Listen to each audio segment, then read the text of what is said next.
All right, in part A, we introduced the seed of the idea that plants the forest of economics, that the cost of a decision is the value of the thing you could have had instead.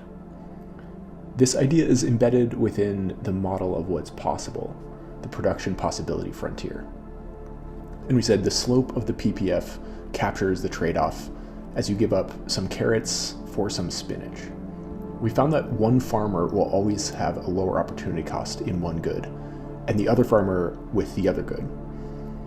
We found that by simply making choices that minimize the opportunity cost in the system, and then specializing according to comparative advantage, we could exceed the unspecialized outputs of the farms without even having to change labor or technology. We also found that we could achieve this higher output by finding an exchange rate between the two farmers' opportunity costs. This basic idea is extraordinary and very difficult to overstate. This idea is why we do highly specialized things. We pick something we're good at, and we choose to not do everything. Instead, we rely on others for most things in our lives.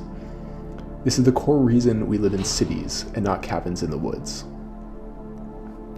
But we're left with some remaining questions. First, how do farmers coordinate across large groups of people without needing to make calculations about opportunity cost and comparative advantage every time we want a carrot or a sandwich? I don't want to try to pin down how much of my labor I need to offer Aldi every time I'm hungry.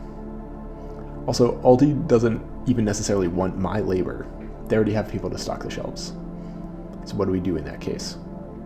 Second, we haven't even said anything yet about preferences.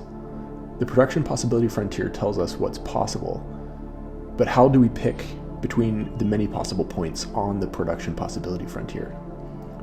We need to know which one we like better, option 1 or option 2, by including something in our model about preferences. Third, we realized that even though we could improve both farmers by finding an exchange rate between their opportunity costs, not all exchange rates favored both farmers equally.